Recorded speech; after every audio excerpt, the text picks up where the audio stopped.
Good evening and welcome to the Minions of the Zoo Saturday edition. I'm your host and keeper of the Harry channel, and with me tonight are Minions 2, Sora Luna. Hello. And Hello. Serenity Star 13. Hello. Tell me something good. Who wants to start? Sora. I can go. Yeah, you go. I'm working from home a good chunk of next week, and I'm very much looking forward to it. That sounds delightful. How did you manage to swing that? I only have, well, it's because Tuesday's a stat holiday. Monday, we only have doctor in the morning. And then that on Friday, doctor's away. Wednesday, Thursday is on vacation. So we do not need to be in person in the clinic. Oh. And we're like, oh, we don't need to be in person. No, we don't, because I can make calls from home. I can process my documents from home. I can log in from anywhere. So are you using some sort of VoIP PBX thing to make these calls from home? Okay, good. Yeah. So it's through you can enter whatever phone number you want to call from, and then it will call me from my clinic number. And then when I answer it, it will call out from the clinic number. Okay. I just didn't think you wanted to dox yourself, your personal cell phone to everybody. Okay. No. We actually had before the service we had this feature. We actually have a burner phone for the clinic. Ah. You just sort of pass it around. Yeah. Like a drug dealer. We have a burner phone for the clinic. We actually got it because of the COVID. C word. The C word. Yeah, you can say that word now. Because of at the beginning not knowing like what the heck, how long we will not be able to go back to the office. We got it and we kind of like passed it around. Actually, dirty. Yeah. And then dirty little phone. That little phone deserved to be passed around. Dirty. Which we still have it. It's not active because it doesn't have a plan attached to it anymore. Well, that's no fun. Yeah, that makes it less useful. Yeah. Have you ever looked at and it's sorry, go ahead. No, I was just gonna just segue to something, but you keep talking. I'm sorry. Go ahead. No. Well, have you ever done any research, or I guess research in quotes, have you ever sat on your ass and doom scrolled and looked at images of prison electronics, like the notebooks they're all to have that have to be clear so you can see the insides? Yep. And then you go down that rabbit hole. Next thing you're at are the phones that are small enough that you can put them in your prison wallet and sneak them in. Keister them. Yeah. Our burner phone, probably, if it's a bigger person, they could probably sneak it in. Yeah, somebody who's really ambitious. It's not a what's it called? The smartphone. It's a Nokia button phone. So it was like a candy bar. It was a candy bar style? Like the old school Nokia style ones, yeah. Yeah. Oh yeah, you can keister that real good. Yeah, depends on how long you've been in jail. Depends on whether or not how well you can keister it, though. Well, the Nokias have that bulge at the top, so I guess somebody who's an expert on prison wallets could figure out which end is supposed to go up. I was about to say, I figure first, because you would have followed the rules that the one paramedic dude on social media keeps doing, which is always keep the wider end facing outward. So I guess you want to do smaller end first. Yeah. Yeah, good to know. Shameless. I mean, the whole prison thing, there's so much content around the whole prison thing. Everything from Punishment Loaf to it's really weird seeing Martha Stewart be as comfortable with Snoop Dogg as she is. I mean, there's a lot of prison-related topics that we could go into, toilet wine, but won't. Gotta go toilet wine. Toilet wine, absolutely. Well, I mean, what is it? The school to education to prison pipeline's got to be good for something. School to jail pipeline. Yeah. They don't consider schools educational. Oh, yeah, remember that, Harry. Yeah, remember that. You gotta remember that. Well, I'm not sure they really are anymore. So, Serenity, anything new and exciting? I know it's only been a week. Maybe nothing new has happened. Not really. Our pumpkin festival's about ready to start revving up when it happens in I should be going this year with my friend because her birthday's around the same time, so I will get pictures. Oh, But please do. I'm hoping the pumpkins will be bigger this year because pumpkins like water, and we had a lot of rain this year, so I'm hoping we got some big pumpkins. Yeah, some big juicy pumpkins. Well, they get turned into mulch after they've served their purpose, but yes. Well, yeah. No, pumpkins are good. Also in Minecraft. Oh, yeah. I was trying to explain to a non-Minecraft person what it's like. Basically, there's all these little sound memories that you get from playing Minecraft because they just earworm their way in to your psyche. So there's the whole nom nom I'm eating something noise that happens in Minecraft. I mean, that's like really iconic. I don't even play Minecraft, but I watch some people play Minecraft. But you know what that noise is, right? And there's the little song that they start to play as the sun goes down. And there's the creeper sound, which everybody knows is like shut. I mean, Minecraft literally has its own sort of tonal language associated with it. It's very cool. Yeah. But I'm easily amused. Let's see. Skep is not here, so I need to try to fumble my way through greeting everybody. Let's see. Raymond Lewis. Hello. Jay Blizza. Green Badger Outdoor. Am I missing anybody? Tall person. Tall person, yeah. Okay, excellent. I'm glad you're here. So hopefully Skep will join us later. I think he just overslept. That is fine, tall person. Do what you got to do. I didn't think we were that boring, but no. No, actually, I don't consider it to be an insult at all because there's a bunch of stuff that I do that too. I mean, that I'll just sort of put on stuff that I'm actually interested in, but I just kind of nod off. I have this. I watch a guy called Paul's Build, Mm-hmm. and he builds like the zoo like management games and like the museum management games. And he's got a really chill voice, and he's British, and he does like 7-hour supercuts. I will listen to him if I have to go to sleep. Not that he's boring; it's just he's so chill. Hi, Skep. Hey, how you doing? There he is. You're live on screen. I know you don't care, but is that intentional? No, yeah, it's fine. I'll turn myself off. No, I like the black shadow around you because it makes you look like you're like a Sith or something. Yeah, that's what I was thinking. you're channeling some serious Darth Skep. Darth Skep. I already greeted everybody, so all right. I'm sorry, I didn't mean to take that from you. My work here is done. Yeah. Good night, everybody. Oh, it's good to be here. Sorry, I'm late. No, it's okay. Busy time. I was just right before the show saying there's a few things we won't cover if you're not here. And the ladies were like, no, we can handle it. I said, no, you just won't be interested. That's the problem. Yeah, there's a few things. I've got 2 things on the spreadsheet that are just like right in your wheelhouse. Oh boy. Which I think, I mean, they're not great, but but they're really like, they have your name on them. So anything new and exciting in the last week?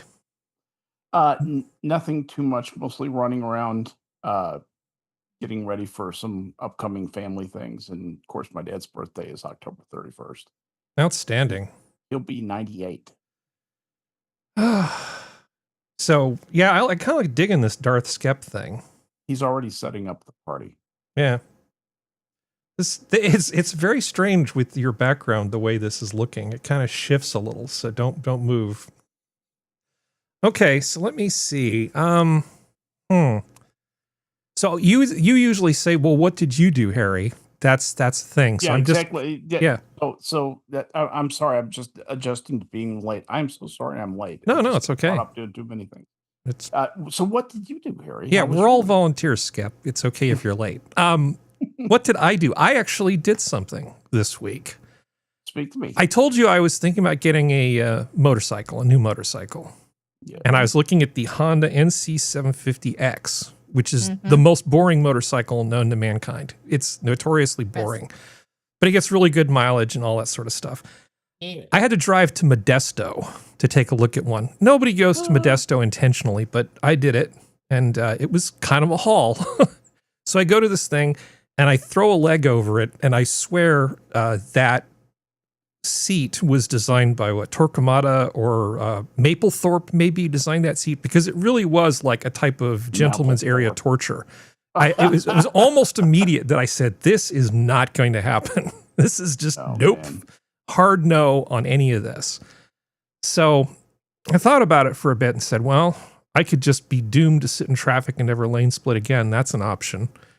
Or jetpack. That's always like option A, but so far that hasn't panned out. Or I could maybe get something else. And I looked at the thing that's sort of one thing up. Still a Honda, still completely super reliable engine. And they have a, it's sort of like an adventure touring bike or a sports touring bike, except it really isn't a sports touring bike, because it can also sort of go off-road for light off-road sort of stuff. It does many, many things well, and it kind of defies characterization. Yeah, it's not an easy bike to actually sort of describe. So let me just show you a picture of it. Okay, so this is the NT1100. And honestly, it's the first nice motorcycle I've ever bought for myself. I'm getting delivery on it on Wednesday. And I get really anxious about stuff like this. I don't like spending money.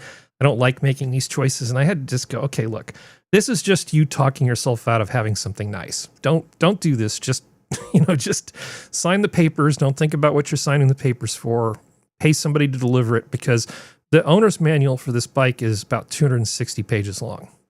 There are so many controls on this thing for everything from interfacing to your phone, so you can use Apple Play, Apple Car something, and then there's an Android Car something, and navigation, and there's all sorts of modes that are programmed into it. I mean, it has every feature imaginable that you would want. Heated grips and a center stand and all this stuff. On the thing I was going to buy, it was all separate.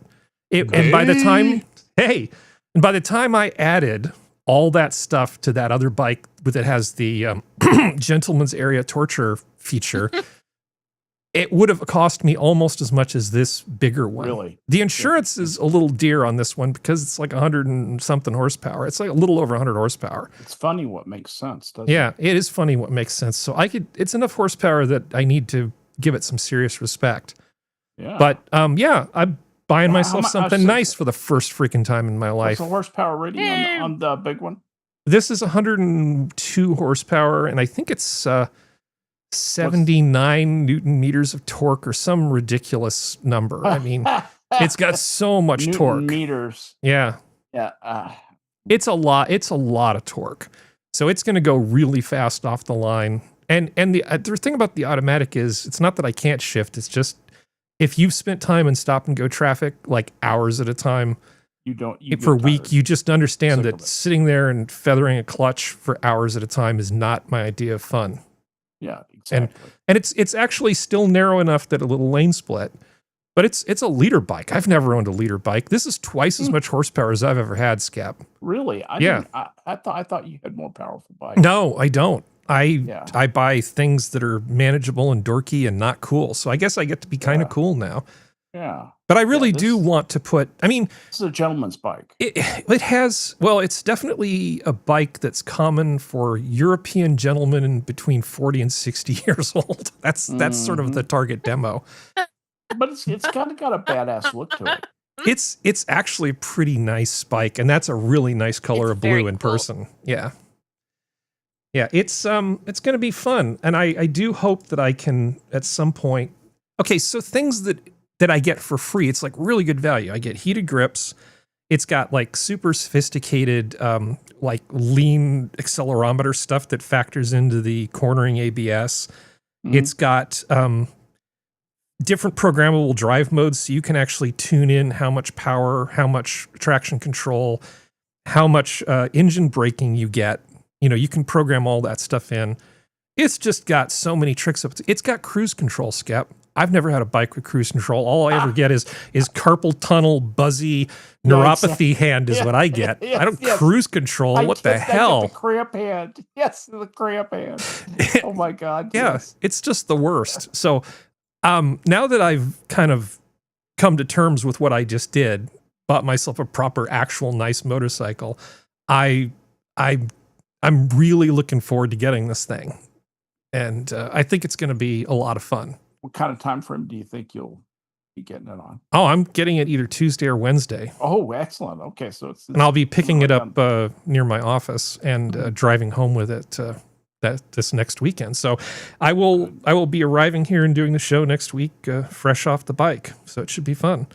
But I have to be really careful. This is a lot more horsepower than I'm used to. So yes, Harry, I'm gonna put it in rain mode for like I'm gonna leave it in rain mode for probably the first month. Yeah. Yeah. Well, I'd keep my speed under 15 miles an hour. 15? Yeah, 15. Am I going to be standing next to it pushing it? Break it in. Break it in slowly. I worry about you. I know the roads because I've been on a bike on the roads that you ride. Well, that's why I'm worried. If I was going to get the one from Modesto, that's a cruise, up and over all the different passes with the windmills. So you've got the wind and the unfamiliar roads. A thing with a 250 plus page owner's manual. I don't want to hop on that and then drive it for 2 hours. That's just dumb. So I'm actually getting it delivered, and I can, tool around in a nice empty parking lot, and it'll be fine. And then once I get used to the controls, it'll be okay. Hey, Harry. Yeah. I'm really sorry to interrupt you all. My windows are open, and my cats are losing their fucking minds. Yeah. I don't know if that means there's a coyote out there or the donkey did something stupid again. Go kill it. Will try to be back. Yeah, go kill it. I make no promises. So sorry, chat, if I'm not here. But do what you got to do. Either way, I will talk to everybody later. Good luck. We'll see you later. But bye. Come back. Let's go to DrFunctional. Let's not say we did. Let's not say we did. Really? Oh, I don't know. Why would anybody want to talk to me? I don't know. No, we're happy that you're here. Anything new and exciting this week? Yeah, always, but nothing worth talking about. Well, because I have at least one thing on the spreadsheet that I just would never talk about without you being here. So, you'll like it. Now you make me feel obligated to show up. God, well, only a little, like tiny slave bit. labor. It's like the smallest amount of pressure possible, but nah, it's a labor of love. We have a lot of palate cleansers for this show, so it should be fun. I don't need a clean palate. So is there anything you'd like to talk about before we get started? I've been cooking all day. Nice. It was great. I made beef flank roast with what do you call those things? God, my brain just went complete mush. What the hell are the Yorkshire puddings? Yummy. They didn't puff as good as they normally do, but sometimes, but they taste just as good. I don't care. Brown gravy, pan gravy, and some blackberry lemon pomegranate tarts. Oh, that would be tart. With two of those things are very tart. Well, aren't they all pretty tart? Lemon, blackberry. Well, blackberries aren't terribly tart, not compared to the lemons and pomegranates. But the ones I have are tart. They're not very ripe, so they're not super sweet. Yeah, you throw sugar on it; it's fine. No, that's the thing. Yeah, I'll bet that was. I'll bet that was really molasses. Nice. Yeah, molasses to give it some thickness, and why is my brain just not wanting to work? Because you're thinking about that tart. You probably want another one. I'm just tasting it in my mouth. Yeah. I'm eating them right now. Oh. Okay. Well, the last two I have and some raw blackberries. Jesus Christ, molasses and I don't know, something. Anyway, they were really good. He just doesn't want to give his wonderful secret recipe away. No. We understand. So there was a barbecue place that I found recently, and they had their generator. It's like a big wagon thing, and they had their generator stolen. So they stopped showing up and selling barbecue to people. I'm like, well, this sucks. So they're finally back in operation. So they had, I guess, sort of to commemorate their starting on Wednesdays. They don't do barbecue. They just do smash burgers. And so I had a double patty Wagyu smash burger that was really well made. And it's like, that was really good. I've never had a Wagyu smash burger before, and I don't really go for the whole Wagyu thing, but God, it was good. I think Wagyu is overrated. I don't know. It is.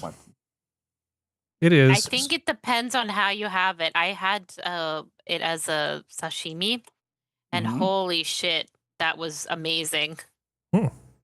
But yeah, I think it's not something I would eat every day. Actually, that's a tartare. Well, if you get it from a Japanese guy, you call it sashimi. No. Japanese people would call it tartare as well. If it was a cowfish, it would be sashimi. Yes. Yeah, and if it was a sunfish, there would be no meat on it, just bone and cartilage. Exactly, would be worthless. Fucking worthless. Well, that's why I went with the in the spirit of us talking about smash burgers the last like 4 weeks. That's why I've been getting these flank roasts, is because they've got that sort of thinness to them that I can sear the ever living shit out of the side and get like a crispiness on the outside of the roast. Really good. With something like a flank roast, I tend to marinate the crap out of them with like red wine and garlic and stuff, and then put them on the grill. Then of course you have to cut them correctly, otherwise you're going to be chewing for 50 years. But sometimes with a piece of meat like that, if you can tenderize it up and then roll it and tie it, you can get a really nice result too.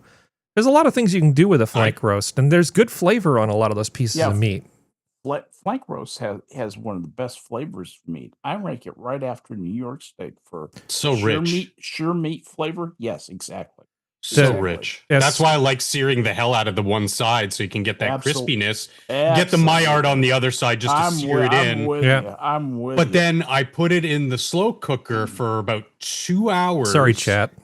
With beer, stock, parsley, whole paprika chilies,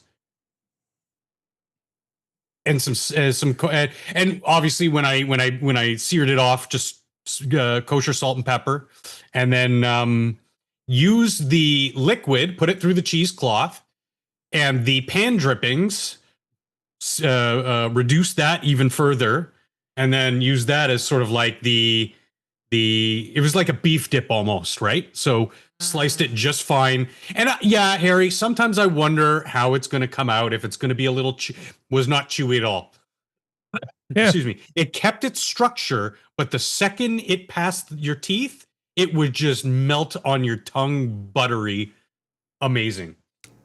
I didn't use a heavy beer. I used a medium beer, because if you're not marinating, you want to be able to burn off a lot of that alcohol quickly. A stupid vacuum sealer trick you can do is if you've got one that will basically send a vacuum line to an accessory type thing, you can, I have a special thing, you can put stuff in with marinade and it subjects it to vacuum, and then you can close it off. And so you actually marinate under vacuum, and it speeds things up quite a bit. So it's good for when I don't plan ahead properly. I just take that, put it in the fridge, and you get the effect of overnight marinating in just an hour or two. Nice. Yeah. Stupid trick. I got stupid cooking whole tricks. Beef shank too. Yeah. Let me ask the bone. Let me ask you, meat meisters, if you've ever tried this. Do you ever do reverse searing? Yes. What is that? Just was curious. Reverse searing is when you basically like slowly cook the thing up to what you want its internal temperature to be, let it cool off, and then take it out of the pan and sear it. Yep. So like you could use a sous vide, or you could just use a warm oven, but you don't cook something, all the way, cool it off a little bit, and then basically put the outside crust on it. Right. Yeah. Yeah. Not my favorite technique, but I think it makes it very juicy. At least it does with me. If you let it rest long enough afterwards, it seems to be very juicy. Oh, I have no problem with it as a technique. It's just not something I typically do. I do the standard sear, then cook. Yeah. So here's the nice people I'm weird from... in that I like my beef well done. Here's the nice people from Fallow, London, showing how to sear a steak. It's a really good channel, by the way. That restaurant in London seems to has some pretty good videos. But you can find lots of things online, guides to like how to actually sear a steak and how to do these things. You can sear, you can reverse sear, have a sous vide, don't sous vide. There's so many good ways to make a steak. Because if you start with good ingredients and you just kind of pay attention, you're going to get a good result. Start with a good bone-in ribeye like that guy did, or that New York right there. The bone, I find it's much easier. Okay, I apologize, chat. We're almost done with this. But I find that with the bone, if I'm not cooking over coals, it just is annoying to deal with because you don't get a good connection to the pan. So if I'm going with a frying pan type thing, I will go bone out. If I'm doing it over flame, bone in. Bone Absolutely. in. Yeah, well, I pretty much only grill steaks. All right. But I do sear them before I cook them. So we should probably talk about something else while we still have anybody watching. So do help me keep an eye on the chat because I'm absolutely, I'm multitasking and I can't pay attention to all the things. I have, 1, 2, 3, 4, 5, 6, 7, 8, 9, 10 windows open right now. So that's a lot. He's Not at that warp. many compared He's to at warp usually. 10, Captain. She can take no more. I got Zoom. I got a spreadsheet. I've got OBS. OBS asked me earlier. It said, "Would you like to upgrade OBS?" It's like, you mean now? No. Yeah. Thanks No. for asking. No. What a great time to ask too. Yeah, like right before the show. Don't you want all of the improvements? Kind of, but no. I've been bitten by so many upgrades that just went poorly in my past. You just have to show some discretion. Being on the bleeding edge all the time is not good. Yes. Well, sometimes even the trailing edge isn't good. Europe's largest city council delays fix to disastrous Oracle system once more.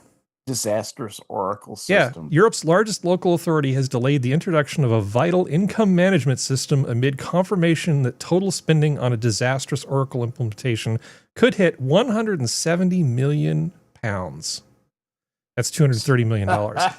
Elected representatives of Birmingham City Council's Audit Committee vented their frustration this week after hearing that the rollout of the IMS, designed to replace the council's banking reconciliation system, went so badly wrong after the April 2022 go live on Oracle Fusion, it has to be postponed again. So even if you throw money at Oracle, you can still just have it all go pear-shaped. Absolutely. And Larry just will say, just takes more money to fix it. This is so much money for what this is. Yes, absolutely. I mean, at a certain point, just hire 100 interns and give them pencil and paper. It's like, well, why would you ever spend this much money on this kind of system? I get that it's important, but how is this possible that this can cost this much money? I know it's because it's the government and they don't know what they're doing. A couple of computer science graduate students that want to make a little extra money and tell them to spec out a system, throw some money at them and see what they can come up with. I'd be doing stuff like that. I'd be trying to bootstrap entrepreneurial type things. 170 million pounds? Are you kidding me? Do you know what you can do with that much money? That's insane. You can launch a small satellite with that much money. Yes. I mean, Birmingham could have their own geosynchronous satellite with that amount of money. I'm not kidding. I'm not sure the satellite would do very much, but they could have it. Can boast about having it. They can boast about having it. Translate scouse. Yeah. Good times. On a similar note, U.S. Navy, I can't quit you, Azure. AWS, Oracle, Google, and Oracle admit they can't even support current setup. Microsoft has the U.S. Navy over a barrel as the service admits it can't separate its custom-built cloud environment from Azure infrastructure without a complete rebuild from the ground up. Meaning they deployed a bunch of stuff in the Microsoft cloud, and now they can't figure out how to move it to anywhere else without completely rebuilding it. We don't even know where all of it is. Yeah. I promise you that's what that is. They don't know what they have out there. Well, there's a little bit of detail. It says, per the justification letter, NavC Cloud was built with total dependency on services like Azure Data Transfer, Azure Kubernetes Service, Azure SQL, PaaS. I don't know what the PaaS is, something as a service, and others. Yeah. So if you if you look at a bill for a large company's cloud spending, you will see which things get used. So imagine big company, let's just call it Acme. And Acme has some instance in AWS. And in order to deploy all of Acme's things, you've got all these different work groups in Acme, and they go, oh, let's use name service as a service. Let's use database as a service. Let's use the log thing as a service. So we don't have to figure out where all of our application stuff sends its logs. We just use their thing. And so you use all of these bespoke services, and then you go to move it somewhere else, and you can't. Right. Now, Because they're bespoke. now, okay, I'm going to not go super technical on this, but a lot of this stuff, a lot of these clouds actually have similarity underneath. And if you know how those things map to generic services for something like OpenStack, you can figure out how to move shit around.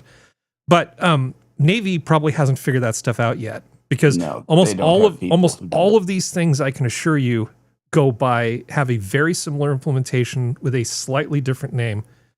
Hey, if the Navy wants to hire me, that would be fine. I'll fix your shit. But yeah, I just find it interesting that these that people keep sort of effectively painting themselves into a corner. Now, because that's what this is. This is like, oh, I'm going to paint the floor. Oh, well, I guess you're stuck until everything dries. It's Yeah, sad this- because this is our money, right? Yeah, I could jump down a rabbit hole that would take the rest of the stream. Yeah, but we're both going to be we're not good and going to not do do that. that. Yeah. We're not going to do that, right? Well, the other thing is this is that a shame. A lot of this, all kidding aside, goes back to logistics and the way they develop this kind of stuff and the ongoing relationship they have with the vendor. The Navy's not very good at managing that. I even saw that even in the 70s when I was in. They couldn't manage their contractors. I did a lot of that when I came ashore and worked first at the Navy Exchange and then at Monterey. well, as long as they're charging the Navy their published government rates, Mhm. there really isn't going to be any huge cost savings to moving to any of those other things anyway. So it's a form of technical debt because they're stuck. But realistically, it's not the worst problem in the world to have. It just is really embarrassing. So it's a technical debt thing. Yeah, this is going to have to be one of those things where they get in sort of committee together and get the right expertise put together and probably rebuild everything and probably keep a lot of the components that they'll just rewrite them from scratch. It's just the easiest thing to do. It's easier than figuring it out. They cannot afford to hire the kind of talent for the amount of time it would take to do that, I suspect.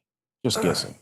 Okay. Well, Anyway, we're not gonna jump down that rabbit hole, right? You could just hire me. Okay. Yes, So, they can't afford you. So there was this that was posted a little while ago, this October pricing update from Microsoft. Xbox Series, what is it? S512 and 1 terabyte. Are these new prices a lot higher than the old prices?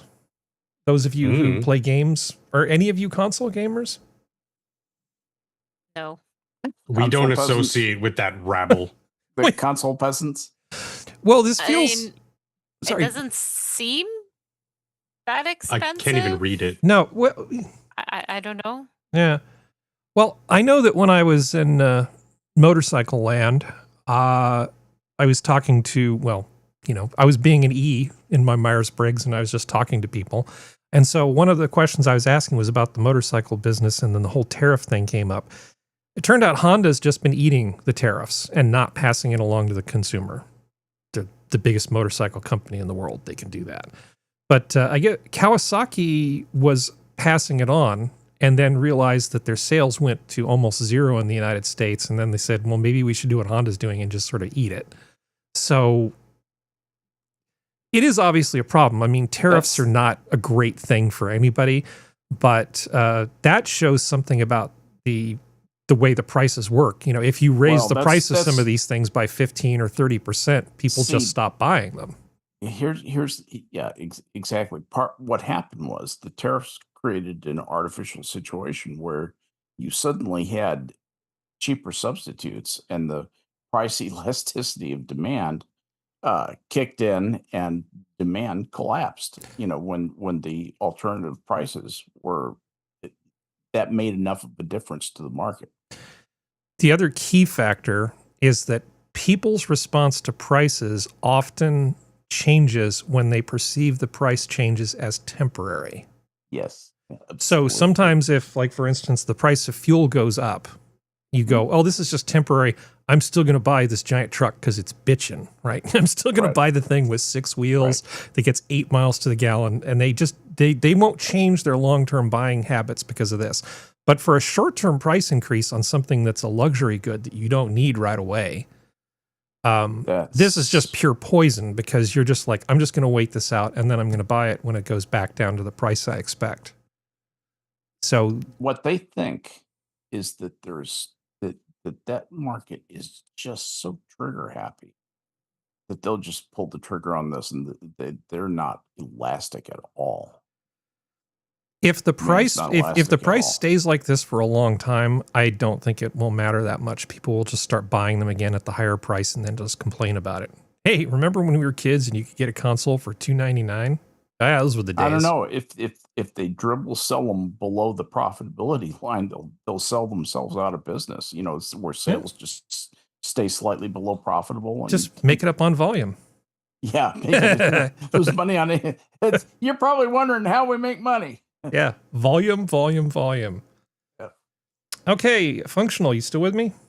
Nah. You're going to need your helmet for this one. Okay, scientists eye nuclear options as asteroid barrels toward moon.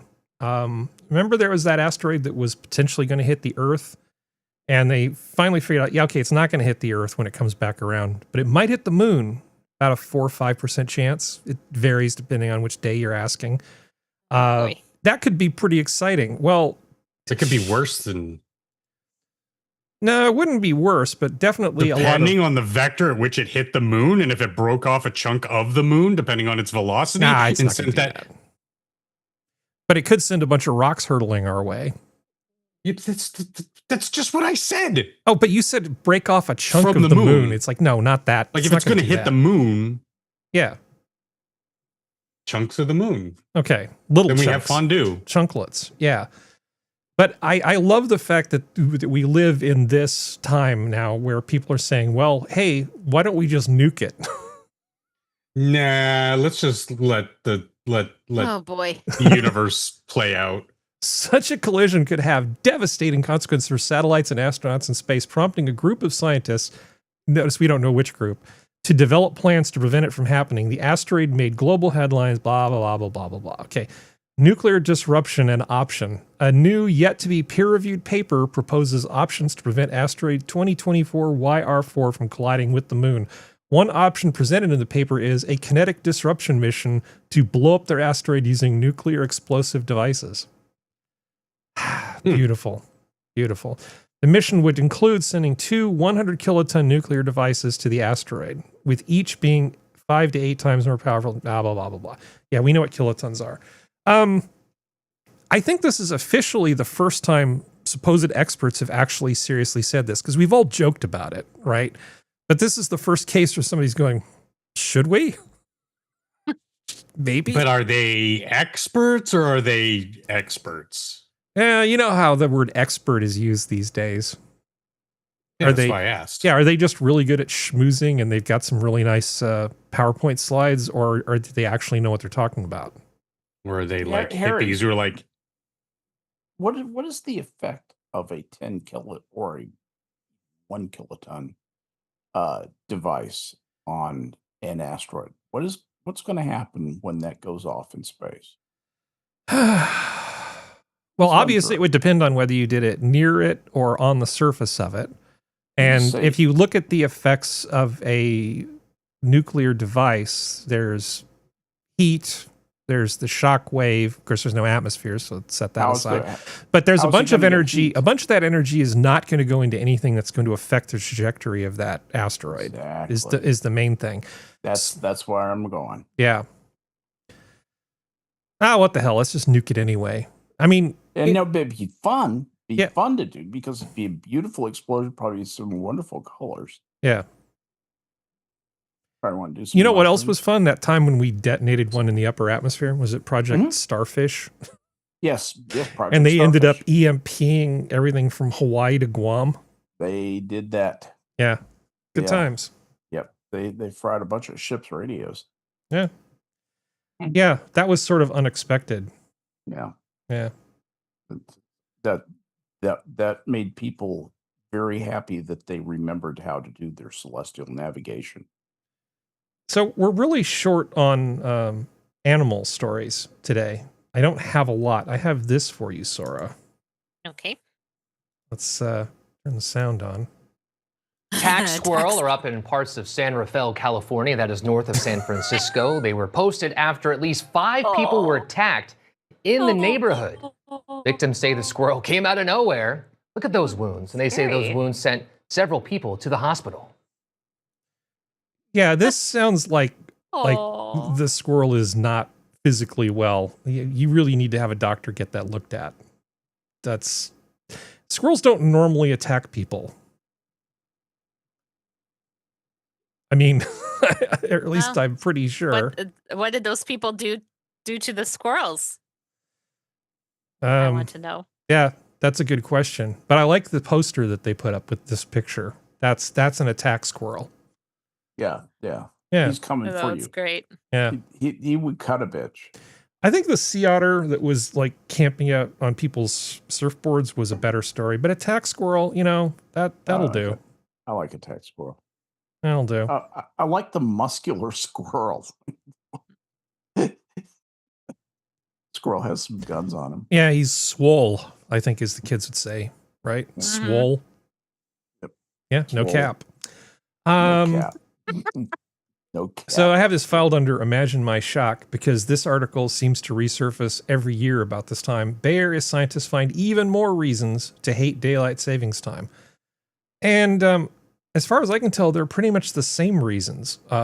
Traffic crashes, heart attacks, just all sorts of... You'd think it was the end of mankind just by moving the clocks 1 hour in one direction or the other.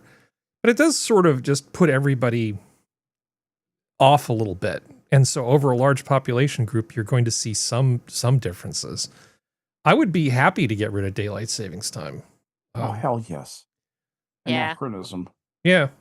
It just costs money now. Stop. Just have summer and winter hours if you want that. Just in the summer, we close an hour early. Done. Yeah. Yeah. Yeah. Easy peasy. No, it'd be more convenient to pretend that we were in a different time zone. That's so stupid, I know. Yeah. Summer and winter hours. How freaking not hard is this? Yeah. Okay. Make that go away. Stupid. Let's see. Oh, we've got some medicine things. Oh.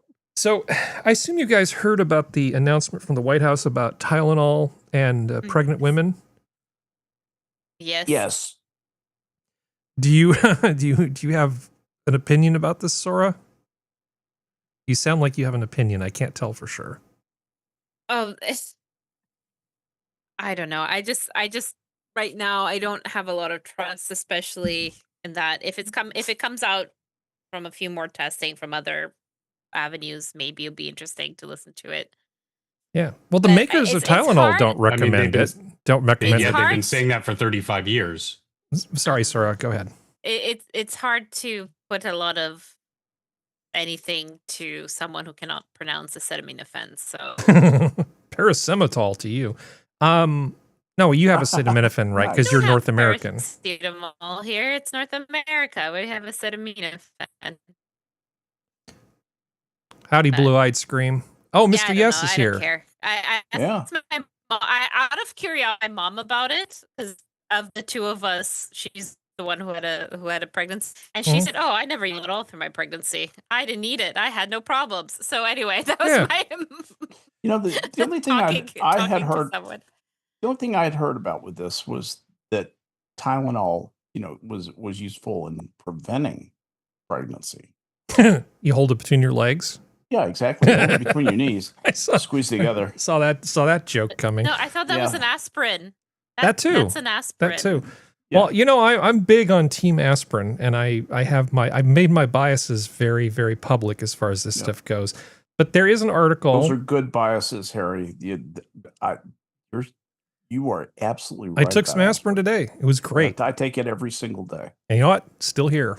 So the nice people at MedCram, I cannot pronounce this guy's name, Dr.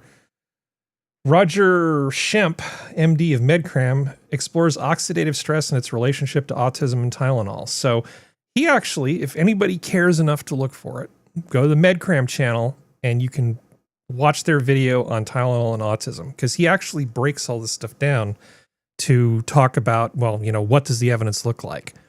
There are not an insignificant number of studies that talk about oxidative stress as a result of using Tylenol. And so there are theories about autism in terms of where it comes from, and part of it could be oxidative stress. And Tylenol actually depletes things in the body because it's really, really hard on you. It's hard on your liver. It's hard on a lot of things in your body. That's why I always tell people I don't trust it, because the useful dose and the toxic dose are really close to each other. Even in small amounts, it's not really great. And for pregnant women, there's every reason to avoid it unless your doctor tells you need to take it. So his basic thing is oxidative stress as a result of this. There are definitely studies that indicate this is a problem. But furthermore, people have a bad habit of taking Tylenol to squash fevers that aren't particularly high. And so we tend to just sort of treat symptoms that don't need it. So if you've got like a fever of 101, you do not need to take that stuff unless your doctor tells you to, because you're not giving your immune system the chance to do its job. You're depriving it of that signal to do its job. And furthermore, he goes on talking about infrared, because he's a big fan of all that sort of stuff, because infrared's tied to melatonin. Melatonin's a powerful antioxidant. There's a lot of material in this video. So if this is something you're even remotely interested in, MedCram, watch this video, and he'll go through it for 16-something minutes. Also, the way he delivers this stuff, you could totally fall asleep listening to this too. See, that's why I'm not insulted by any of this stuff. There are a number of studies that actually do show a connection, and this is one that has been published recently that looked at a number of studies, specifically 46 studies. See, absolutely stimulating material. just the most exciting material you could possibly listen to. But he does a fantastic job of breaking this stuff down. Systematic review using the navigation guide methodology analyzed 46 studies on the association between prenatal acetaminophen exposure and neurodevelopmental disorders like autism spectrum disorder and attention deficit hyperactivity disorder in offspring, finding the majority, 27 studies, reported positive associations with higher quality research, more likely to show increased risks and dose-response relationships. Yeah, science. Okay. So talk to your doctor. And aspirin is really good. Maybe not when you're pregnant, though. I did find a really fantastic, good piece of news, though. I mean, this is one of these epically good things. You guys are familiar with Huntington's disease, I take it. Yeah, Huntington's chorea.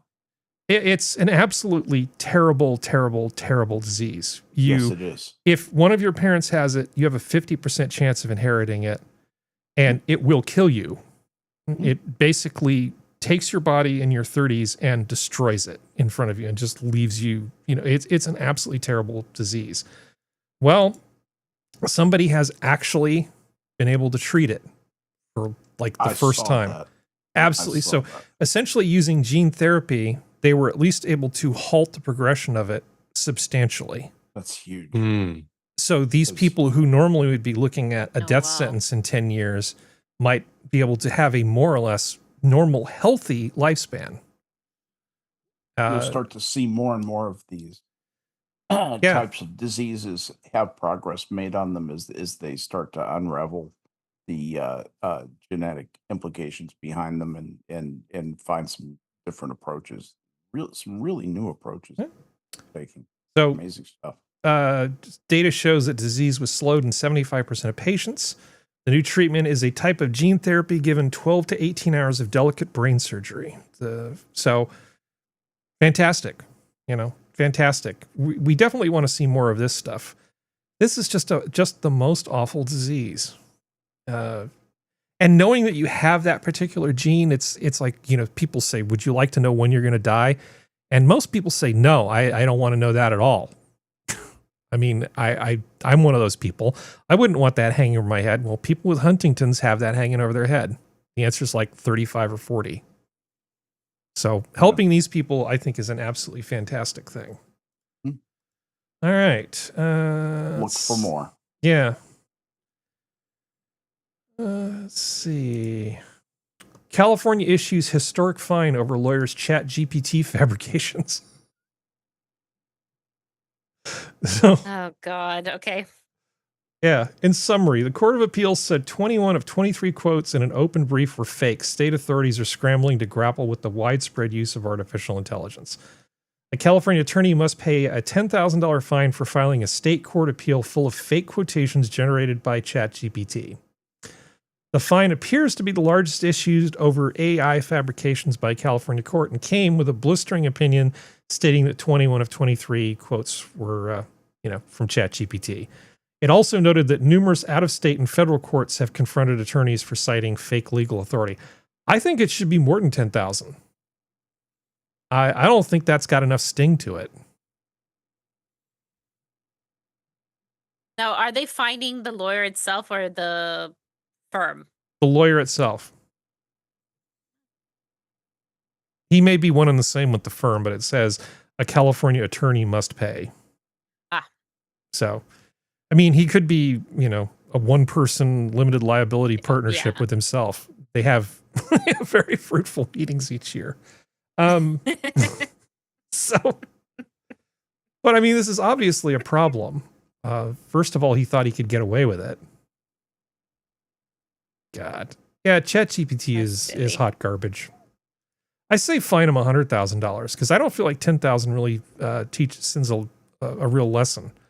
Because if you file 100 of these a year and you manage to do them in 20 minutes instead of putting in several hours of work on each one, you're still coming out ahead at a $10,000 fine if they only catch you every now and then. I think he should lose a hand.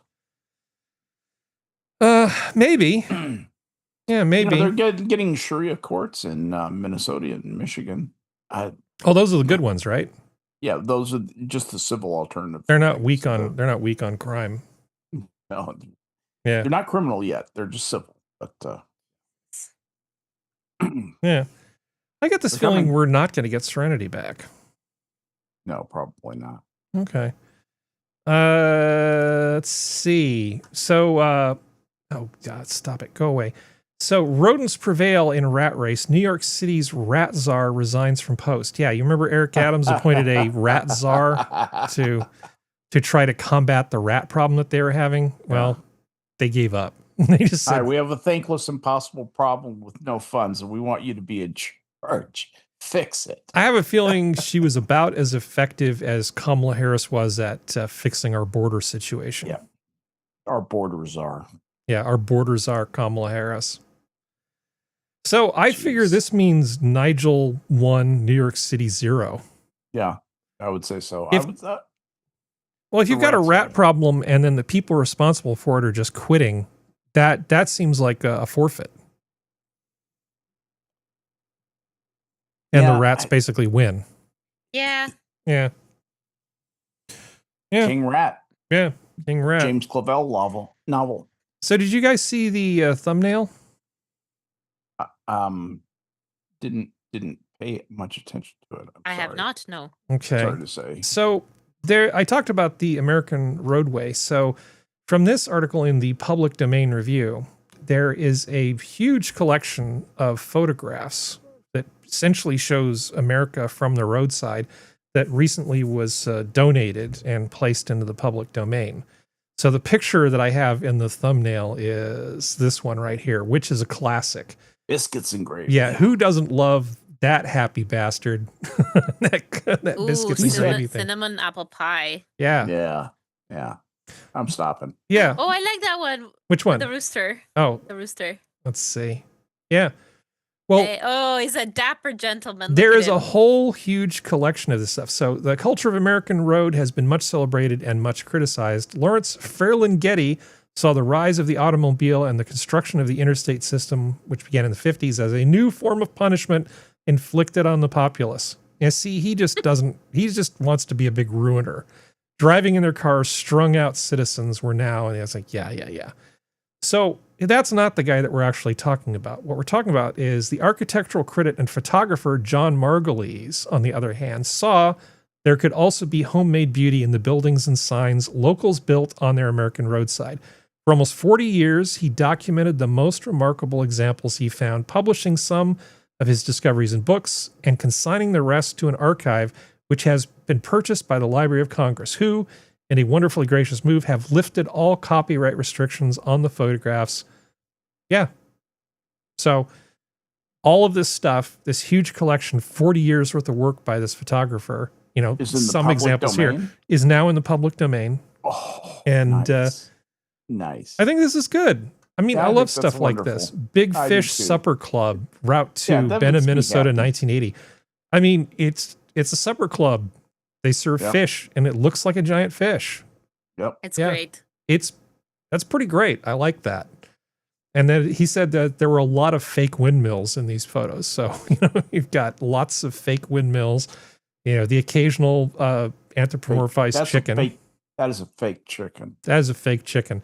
That's totally fake. Normally, they don't wear top hats. Yeah, that's how you can tell. Yeah, that's how you can tell. Is that how you know? Not with that attitude. Yeah, and then there's this happy bastard, this happy jolly bastard here eating his Yep. biscuits He's and so gravy. happy. I love biscuits and gravy. I really do.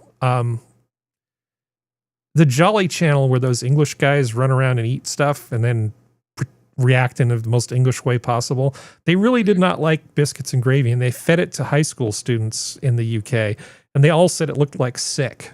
But then they eat it and they go, "This is really good." Do they know what English food looks like to us? Well, a little toad in the hole. Peas on black- toast. black Jesus pudding. Christ. Yeah. Blood sausage. Yeah, have some clots. Yeah. Have some clots with breakfast. I don't know. If somebody put a full English in front of me, I would scarf it down. I wouldn't would be a too. problem for Oh, me. I love it. Yeah. White I've pudding, done- black pudding, fried Yeah, bread. Oh my god. Black it's black delicious. pudding is to die for. It Well, you is. know, I was raised on English food. I I'm come sure from you this. were. I'm very culturally English, and I ate a lot of roast beef and Yorkshire pudding and all that sort of stuff. I love that you growing know up. about Yorkshire pudding. You God, my that's- grandmother could whip up a Yorkshire pudding like nobody's Oh, business. My mom was amazing. That's Couldn't the cook a one thing she vegetable could to cook. save her life unless she Couldn't cook a smothered it in vegetable to save her cheese. life. But yeah. Here, have some broccoli soup, broccoli cheese soup. It's like there's no point. This is Mom, not going to make that- me. This is not going to be healthful food and That- nutritious. I'm not going to do this, and I hate broccoli. So just That broccoli yielded its nutrients to pyrolysis some time ago. I Half an hour ago. when I we actually started like boiling it. I actually like broccoli pretty well now. I love- I like to blanch it and then put like a miso dressing on it, and Mm-hmm. that I find is actually really good. Yeah, I do the same thing, but I do vinaigrette. Vinaigrette's The fine. Cheesy vinaigrette. Yeah. It's just when you overcook it, it gets to be particularly nasty. No, yeah, exactly. Broccoli has a wonderful texture to it that, that overcooking ruins. Yeah, let's really bring the sulfur out. Yep. Yeah. And you just as you heat it over time, you literally break down the vitamins. The first one to go is vitamin C. Well, there's Good. also a really potent antioxidant in young broccoli, and you can destroy that antioxidant quite easily. That's where Oh, the sulfur comes from. You break that down. So some people who are into sort of health foods and stuff will eat broccoli sprouts for that reason. And by the way, peptide bonded things with sulfur in them tend to break down easy. Yeah. Just saying. So don't overcook your broccoli. That's part of why you hate it. Okay. Well, speaking of hating things, I have a whole bunch of stuff that's labeled as California sucks. So I've told you about the big push to just build housing everywhere, even in places that don't particularly want it. So there was this story. I'm sure it's probably behind a paywall now. Under state pressure, Marin County Town will approve controversial 243 unit apartment complex. This is Bolina Street in Fairfax. Fairfax is a tiny little Marin County town, and they want to put 234 unit apartment complex there. Jesus Christ. In Marin? Yeah, I'm sure that I'm sure that'll that be fun. there will be no consequences to, increasing the population of this tiny town by about 50% overnight. Yeah. What could possibly go wrong? Other than water, electricity, fire, police services, every municipal servicing thing, increased traffic on the roads to increase incidence of fire. How could they be so tone deaf? They don't care. They just, they're not going to put them in. It's just something in the on a Oakland map for Hills, them. right? But they are going to put them. Anybody that they can force to take all this extra housing, they're going to do it. Wouldn't it be a shame if everybody just sort of left California and then all this housing just sat there? Yeah. But see, the thing is, the long-term speculators will not let the housing collapse in California. They cannot afford to. Mm-hmm. There are entire companies that would collapse, and some of those companies are big enough to own banks, so they'll have money for a very, very long time. Well, we also have this under California Sucks. 3-bedroom San Jose home on 2.1 acre lot sells for $7.2 million. What? There you go. There's your seven. It's really the lot. So essentially it's 2 acres of land in San Jose, $7.2 million because you can just build shit on it. The house is not worth anything, really. Yeah, it's a teardown. The house is a teardown, and they're just going to cram this full of probably another 242 units of housing. Right. That'll be apartments or condos. Because this is sort of the dream. Have a house with lots of elbow room where where neighbors aren't really much of a concern because you've got a good couple of acres to keep them away.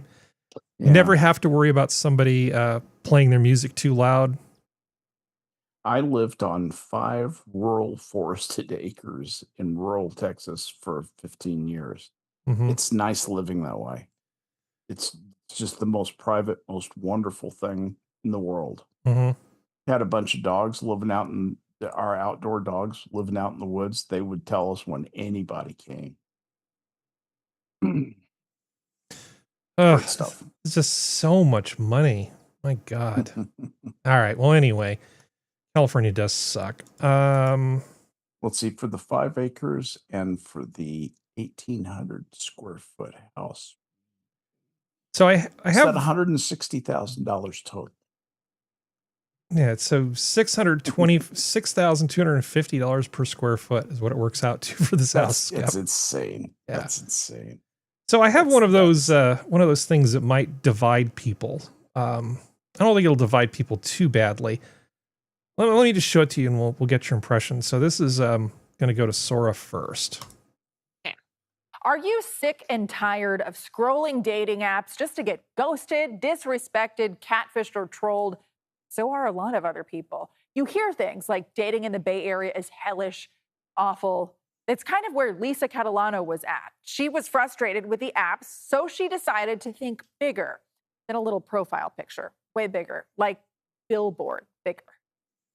I never thought that this would be something that I would. Yeah, she put a billboard by the side of the road with a website called marrylisa.com.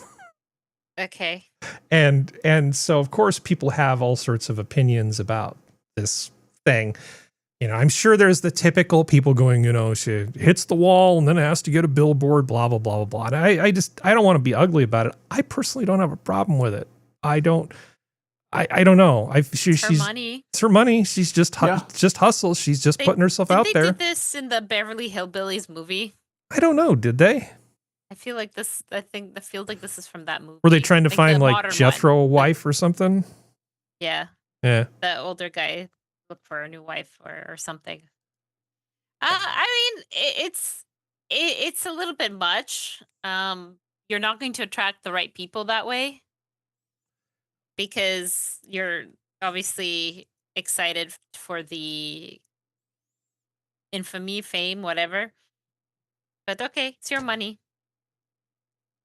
I like the fact that she's direct. I mean, she's not. She runs a vintage clothing store. I love the fact that she's direct. You know, she's saying this is what I want. You know, not just looking to find a spouse and settle down. There's no ambiguity about any of this here. So, you know, men always say we want clear communication. Doesn't get much clearer than marylisa.com. I mean, there's nothing wrong with her. I mean, she's not like a troll or something. She's not unlovable or anything crazy like that. She's just tired of the dating scene. Or maybe it's just a thing for attention. I don't know. Yeah. And, you know, good for her. Yeah. The thing is, it's also, I don't know what the people are like, you know, where she's dating, because it could be that she's actually is looking for, you know, I want to get married, I want to have a family, because it's muted, so we don't know 100% what she said. And maybe that's not something like the people she's been talking to, you know, they're just giving her the runaround or whatever. Okay. I don't know. Modern problems with modern solutions. Yeah. Modern problems with modern solutions. I'll get Minnie. Stop it. Stop it. Sorry, she's nibbling on me. Pinching me. I mean, I think she knows what she wants. She's being direct. As long as it's not part of some sick game that she's playing to just get a lot of free meals from people or whatever. Sure. Why not? Love is a good thing. And she knows what she wants, and if this works out for her, fantastic. Listen, good on her for being direct. You know, people who want to date her will know exactly this is her, like, it's part of her personality and what she'll do, and I think that's good. It definitely cuts down a lot on the getting to know you phase on her end, but for me, I just fear that it might attract just the wrong kind of person. Maybe. That you don't actually want. You know? So I'm bracing myself because there may be a hot take here, but I want to hear what Functional has to say. First of all, this is not new. Well, it's new for here, but yeah. For here? Here in the Bay Area. She's local. She's local to me. I've already got an imaginary girlfriend, so I don't care. But okay. Yeah. Okay. Well, I mean, it's not a new idea. People have done this before. I agree to some extent that it might get the wrong attention. But I mean, isn't that the female condition, that all male attention is the wrong attention? At least that's what I feel. It reeks of desperation. She's very attractive. It's an immediate no for me because you do something like that. It's like being on one of these apps and seeing, oh, she's got her tits out. Nope. Immediately. I don't need to know anything more about you. You're there half naked on a dating app. Nope. You don't put any effort or zing into your about me and pictures and what. Nope, not for me. I mean, sure, it's a double-edged sword in that it kind of cuts down, because when you meet somebody in meet space, you know nothing about them. You just know what they look like. And I can tell you from personal experience, when I walk up and I find it's like I'd rather be talking to my cat or a dog than this person that I've engaged in conversation, it's harrowing. On an app, it's like, okay, she likes anime, she likes cookies, she cooks this, that, whatever. Like there's something tangible there to sort of break the ice, sort of thing. If that's the kind of attention she wants, then I mean, have at it, Lisa. I don't care. I'm ultimately not going to judge. Well, we're not seeing her gatekeeping process, first of all. So we don't know what kind of attention she's actually going to get at the other end of this website. Well, like I said, it's male attention. And I'm not seeing a lot of thought energy here. The wrong attention. Her thought waves, I don't see thought waves. No. Like I said, she seems very attractive in all the senses. Like, she's a go-getter. She's well put together. There's some psychological, mental things there that are attractive. she has her own business, blah, blah, blah, blah, blah. That I'm on board with. The billboard thing, I think, just is like a no. Yeah, maybe I'm just being naive, but I don't know why she needs the billboard. She seems like somebody who doesn't need this billboard. Because, like I said, given my recent experiences and in conferring with other people of the same sort of, what's the word I'm looking for? People who are actively dating. If you are a man giving a woman attention, that is the wrong attention. Always and forever. Full stop. Doesn't matter how well you get along. It just always seems to be the wrong attention. I maybe it's because I'm a very air quotes traditional kind of guy. I don't know. I don't. There's never any feedback on that sort of level of things. I know I've told you guys behind the scenes that it's also a very different experience between men and women, just right out the gate. They get thousands of messages a day for being, and I hate using this word, but like for conversation's sake, for being mid. And yet the opposite is true for men on, again, I'm talking about dating apps, and it does sort of translate into the real world. It's not thousands, but there is attention there. But on you can put out hundreds of thousands of messages. You're lucky to get 1% response rate. Unless you're rich, and one of the men who's on one of the even still. Oh, okay. Well, yeah. But that's an outlier case. That's a different thing. Yeah. But I mean, even still, from what I've heard from female friends of mine, the rich ones are the worst, because that's their whole personality is money. And sure, there's plenty of people who will gravitate toward that, women who will gravitate toward that, sure. But they have a problem okay, it's so weird because they're like, I can't find somebody who's real. And I say to them, well, what do you mean by real? And I'll talk to 5 different women, get 5 different answers. Oh, they have to be emotionally intelligent. And same question. What does that mean? Talk to all 5 of them. They all give a different fucking answer. Women are just fucking crazy. I'm sorry, Sora. I'm sorry, Serenity. Present company exempt, but like on the average, it's like you're talking to somebody from another planet who doesn't even speak the language of that planet. In defense for my fairer sex, if when you are asking questions about like what is emotional intelligence stuff, that is going to be a unique answer to the individual that you're asking. I think it's a little unfair to get upset about that, because it is going to be what that particular individual means. Like, what do they perceive as an emotional intelligence? Because it'll differ because some people want to carry the emotional load in a relationship because they feel like that's their place. Other people, what does that mean? They don't have like having an emotional load. What does that mean? Being that, for me, it would be something like, okay, I want to be able to talk things out and be able to, like talk your feeling. I'm going to use this term. I know a lot of people cringe, but explain your feelings, bring it out, because I know personally, if it bottles in, it can be bad. So I am happy to be that person to step up and ask those questions in a relationship until the other person say, okay, I appreciate this, but I don't need this or whatever, right? Because that becomes part of the relationship. You have that communication with the other person.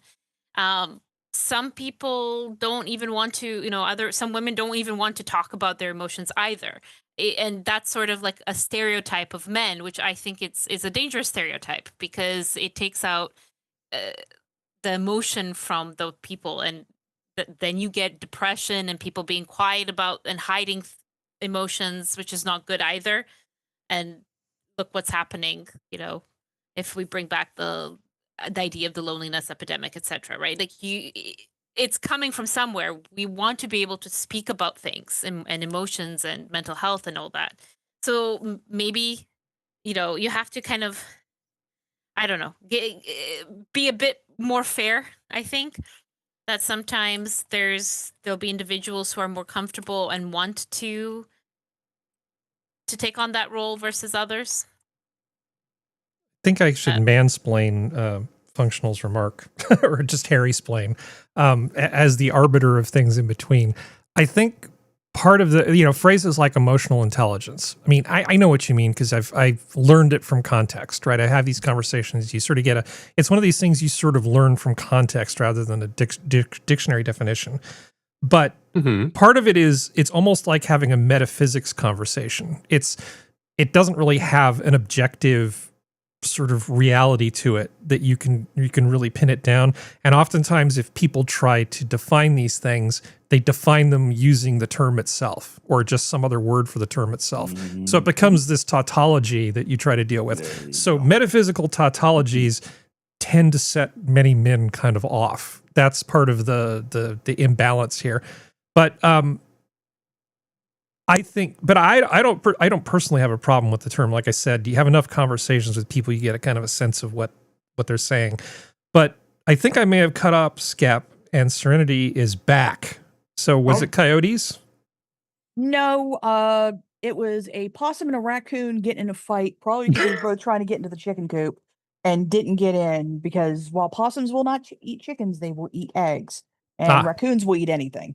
So the cats were making it known to the raccoon and the possum, who were both big boys. They wanted none of the fight, but they were going to fight them if they came at them. But they were both fighting each other. I stayed out there to keep an eye on, make sure that it didn't turn into a big old bar row. Raccoons out here kill possums. Do your raccoons kill possums? The thing is, West Virginia possums are massive. So okay, we get the little tiny ones. No, we get big ones. Okay. As someone who's had to move quite a few of them who like to play dead. Yeah, I've done that too. They big ones.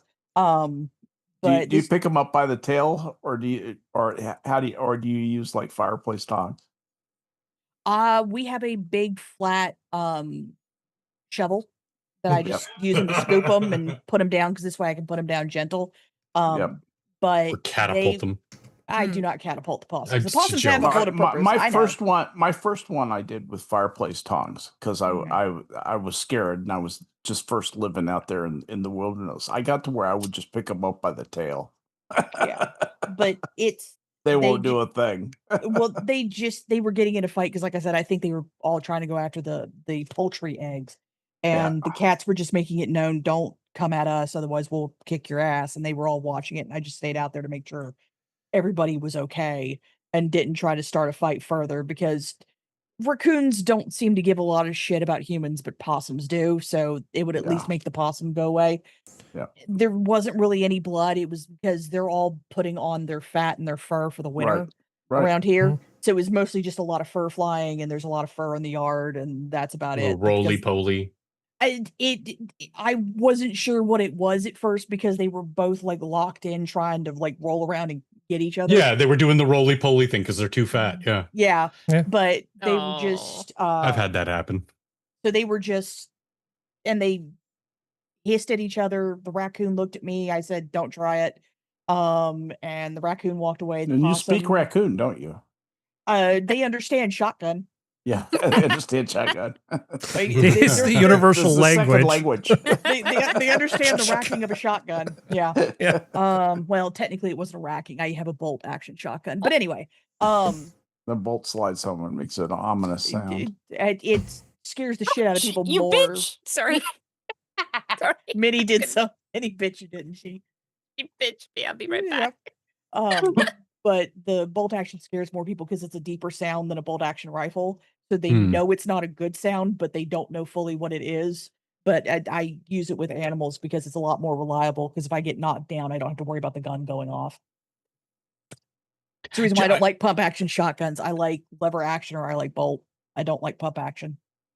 I know she's dealing with a dog injury, air quotes injury. But I just wanted to I'm not upset. Yeah. I think most rational people can agree that without a common or at least something resembling a common definition of things, language communication breaks down. And that's what I am kind of confused at, because even in her description, Sora's, and yours, Harry, there's a lot of jargon terminology that everybody on the panel in chat would understand. Communication was a big one that Sora said, and I'm like, yeah, I mean, you can just be like open and honest with your feelings. Okay, yeah, people will understand that. But when you have these new age sort of hippity dippy metaphysical stuff, it is far too subjective to have a basis to open a dialogue with somebody on. That's where my problem is. And this is what I would say, that have said to these female friends of mine, like, try using plainer language. And they're like, oh, okay, yeah, that makes sense. Because I give them the dumbfounded look on my face, like, what do you mean? And then they go into it and I go, okay, thank you for explaining it to me. Now I will tell you that I've had that same question posed to other people and they gave me completely different answers. So maybe let's try to just boil it down to very simple language, because guys are very, very simple creatures. I want a guy who will tell me what he's feeling when he's feeling it and not lie to me this way he sees himself or me from his feelings. That's it. Yeah, that's it. Direct and honest. That's an emotional intelligence thing. That's what I want. You know, Sparing my feelings does nothing. Yeah. You know what I kind of want, Serenity? Why pretend to be anything else? Yeah. I actually had a very rare episode of gun envy the other day. Mm-hmm. And I was actually thinking about you. I was thinking Serenity needs this gun. Okay. Mm-hmm. And I'm not a gun guy. Okay. I mean, I don't hate them. All of mine got lost in that tragic boating accident however many years ago. It makes me legally okay. Here. Right. Yeah, me too. But I looked at this thing from the Marlin from Ruger, and it's like the Trapper series. Yeah. Oh God, that is a nice looking gun. I love that feed mechanism. And they're bored for like 44. You can get it bored with 357. It has a number of different ammunitions it can take. But I like everything about that. I like the sights. I like the look of it. I like the size of it. If I lived where you live, I would have one of these at each door. Is that a carbine model or is that a full rifle? That's a full lever action. That's not a short barrel rifle. That's a full long barrel rifle. That's a full one. Okay. Yeah. Oh, and it's a they're legal. Nice looking gun. They're legal up in Canada, I believe. In Canada, they are fully legal. Because they are the bottom lever action. So technically because the fact, and they're I personally I know they for years have made, Marlin has made the gray wood. I don't like the gray wood. I like the actual full like red or cherry wood. There's other versions of this. Oh, I know. You can get it with wood, you can get it with composite. My family has an 1895 from it's a great 1915. So, everything you need, nothing you don't. That's fun. That is not just a nice working gun. That is functional art. I like that gun. That's art as yes, exactly. Sorry, we're being, but I did think of you. Function. When I go out into the woods and have, especially during bear season when they're all hunting around because we have black bears around here. Those are nice guns. I either like to have my 16 gauge shotgun, bolt action shotgun, or I like my we have a mare's leg. That's what they're called. Rifle from 1923, I believe. That I actually have a thigh holster for. Is that what we used to call a hog leg? Maybe. I know around here, and at least in movies, I know they're called mare's legs. That I am not sure, but I know that's in Alabama and Texas, they're called hog legs. I would not be surprised. Yeah. A lot of hogs down here. But so, and we've started because times are getting hard, and thus people are doing stupid things, so they're dropping dogs and everything like that. So that now means that there's more and more of them running around. But but for those who do not know, the Mayor's Lake is usually, not always, an 1892 rifle, but they can be anything. Technically, it's just a rifle that's cut down. That's not a carbine. So just kind of making everybody aware. But yeah, no, those are usually the two guns, and I usually have either a revolver or a Ruger with me as well, which is a sidearm, just to be on the safe side. I am gun liking their jams. 40. I am liking their 1894 44 mag. Yeah. They're good. The Only Marlin thing's a good one. 1,500. That's for what I think I Marlin found my makes. Those are Christmas cheap. gift. Those are cheap. I think I found my Christmas gift. No, dude, okay, as much as I would have preferred the red cherry wood one. Mhm. The 1894 only comes in the gray wood finish. I don't care. Not that big of a deal. Yeah. But if they're legal, because it's been a little bit of a tragedy having so many of my possessions go missing because they just overnight just grew legs when they became illegal, and whatever. Well, so I needed something that's legal. Just leave them by the door, functional. I think that's what the police said. Just leave them by the door. But I didn't necessarily. No, that was the keys. I didn't necessarily mean to turn this into a gun stream, but I just weirdly random gun stream. Mostly because I don't feel like I'm the person qualified to host it. We get Skep's son in here. Get Mike in here. Get somebody in here who, I mean, Serenity knows what she's doing, obviously, because she uses them. I know country version what of I what I'm like. doing. Yeah, well, that's the thing. It's a tool. But I was just looking at it, and I was looking at that feed mechanism. I was like, oh, man, I like everything about this. I want to move to the country so I can shoot stuff. The gun range at 29 Palms. Yeah. Yeah, I was about to say he probably knows a lot more of the technical side than He I may do. know. I just He the old may know school a few shit. things. Here's the.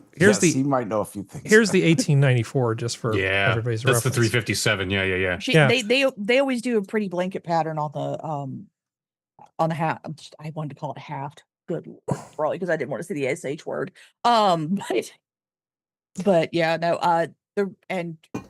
For clarification for anyone later who may be watching this, if you actually want to defend your home and not just make a loud boom noise, you want lever action or bolt action. Because the problem with pump action is that you usually have to either do it before you put it to your shoulder, or you have to pump it when it's on your shoulder, and that can cause you to throw your sight off. You don't want that. Lever action and bolt action give you the ability to still keep the sight and fire it immediately. Lever action is better for it. But if you train enough with bolt, you can do it better. You can pop it down fast and come back up. Depending on the length of the barrel and all that kind of stuff. But lever's easier. I prefer lever. I like lever better. I've used both. I much prefer lever. Whatever you do, seek expert guidance and practice, because you're not going to just suddenly turn into an action star the one time something happens if you don't prepare for it. You're better off doing nothing if that's what you're going to do. And understand that if you do it inside of a house or any kind of enclosed space, you're going to lose your hearing. Unless you can somehow get something in your ears real quick, especially if you use a shotgun, you're gonna lose your hearing. Just accept it and go with it. Pro tip. If you're gonna shoot a gun indoors, what's the one thing you need to remember to do? Pray to God. No. No, seriously. All kidding aside. Save your hearing. What should you do? Open your mouth. Open your mouth. Yeah. Exactly. Yep. All right, so I can show you a palate cleanser now. Yeah. Okay. This wasn't? No, I guess it sort of was. This one's called Cap mode. Guns. I gave it the description Cap mode. Okay. I have to do this and then go to take care of dogs. It loads. Wow, this is interesting. Okay. Meow meow meow meow meow meow meow meow meow meow meow meow meow meow meow. Don't you do it. Meow. Nathan, no, I'm not done with my coffee. Meow meow meow. Where did you get that from? What is Meow meow. Sorry, I find it modestly amusing. Well, I it's normally very hate these scripted shit. But Yeah, it's very obviously scripted. That's Normally the reason why I'm I not do, angry about but it. she seems pretty genuinely angry. Well, it's the fact that if it's not scripted, the fact that they're destroying so many mugs pisses me off. But I have a very good feeling it's scripted, because that's the only way I'm going to stay sane. Because you're destroying I don't like destroying flatware, or well, not flatware. I don't like destroying any kind of mug or any kind of. Never go to a Greek restaurant. That's my advice. I avoid Greek weddings like the plague. Yeah, it's a thing. Jewish weddings too. So I have another cat thing. Sometimes. Let me see. Cat Meow, meow, meow, thing. meow. Cat thing. Where'd you go? Cat thing. Meow, meow, meow, meow. Why can I not find what I'm looking for? Oh, probably because I'm I definitely incompetent. got to try here to we use are. that strategy in the near future. You should definitely do that. You'll find out whether somebody has a sense of humor really quickly. Breaking Okay. your own mugs. Go for it. Okay. Grandma doesn't like cat. Oh, you make me mad. Where's the cat? In the trash. Good. Where you belong? Do you like him? No. Okay. Everywhere I go, he goes to get right in the middle of whatever I'm doing. How did you even get up there? Oh, you made me mad. Get out. That's definitely a tomcat. Get again. Get your AWS off my curtain. You're going outside. Outside, huh? Yeah, okay. I catch them loving on each other all the time. No, you don't. I don't know how you get things here. Well, here, I'll get them. No, the damage is done. Let me know again. Uh-huh. I caught you. I thought you didn't like them. I don't. I do this to everybody. Yeah, whatever you say. Since you don't like them, let me take them to somebody who does. You and who's are I thought that was sweet. There's a whole story wholesome. arc there, right? You know, it starts with conflict and then resolution and then the end. Happily ever after. Yeah. I think Love that it. cat's doing her a lot of good, honestly. You and who's army? It's keeping her blood pressure above 0 is what it's doing. Which Let me is, tell you, they are a comfort in old age. Trust me. yeah. Why I have all these dogs? Yeah. Dogs are cats, Skep. Come on. Well, dogs are good. Dogs We need are to good. take it back to the home. Yeah. So there was I kid. so there was one stupid thing that happened. Did you guys hear about Greta Thunberg's latest thing? Yes. She's still a thing? Oh, okay. This. Yeah, here. Wait, no, that's not real, is it? Is under pressure over the presence of a gay man on their flotilla. Thunberg is taking part in the Global Samud Flotilla, which is a group of vessels aiming to bring aid to Gaza. Last week, a local board member stepped down when he learned that one of the sailing activists, Saif Ayadi, identified as queer. Tunisian Khaled Boujamai posted that Ayadi's presence was a distraction and shameful in 2 Facebook Live videos. He said Tunisians did not donate so that a queer activist could join and boast of it. Other figures also condemned Ayadi's presence, saying it's an attempt to impose a culturally progressive agenda unrelated to the Palestinian cause, and that Ayadi crossed a red line when he announced that he was queer in a public post. Yeah, how's that big tent working out for you, Greta? I mean, and in a sense, they're right. See, this is the whole issue. People join these progressive things, and then they want to make it be about whatever their cause is. Well, we should be talking about Gaza, right? But he mostly wants to talk about, I don't know, Being fabulous. being fabulous. Yeah. And it's that whole time and place thing.